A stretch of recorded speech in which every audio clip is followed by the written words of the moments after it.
الحبيب عندما تذكرون قصة الأعرابي الذي سل السيف يريد قتله فقال: من يمنعك مني يا محمد؟ قال: الله. فاهتزت يده وسقط السيف. أخذ الحبيب السيف، أشجع من وطئ الثرى صلى الله عليه وسلم، ثم رفع السيف عليه قال: أنت الآن من يمنعك مني؟ قال: يا محمد كن خير آخذ.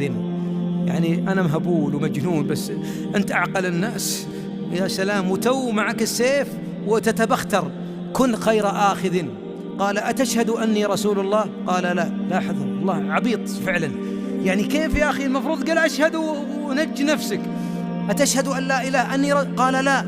فأغمد الحبيب في السيف في غمده قال: انطلق راشدا. الصحابة حول الرسول لأنهم سمعوا الصياح هذا يا محمد، فلما التفوا عليه: يا رسول الله.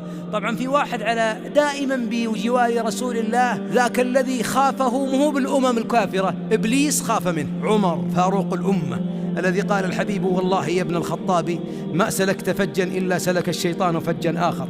وفي حديث عند الترمذي أنه إذا سأله منكر أو نكير: من ربك يا عمر؟ قال: ربي الله. فمن ربكما؟ يختبرهم. الله أكبر، شوف قوة الإيمان. أعود إليه يضرب عنقه يا رسول الله؟ قال: لا. الصحابي هذا انتقل إلى قومه فقال: أتيتكم من أعفى الناس ومن أفضل الناس، أشهد أن لا إله إلا الله وأنه رسول الله.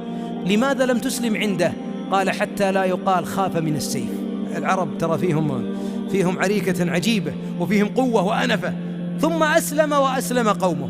هذا موقف من السيرة، موقف من السيرة تجعلك تزداد حبا لرسول الله عليه الصلاة والسلام.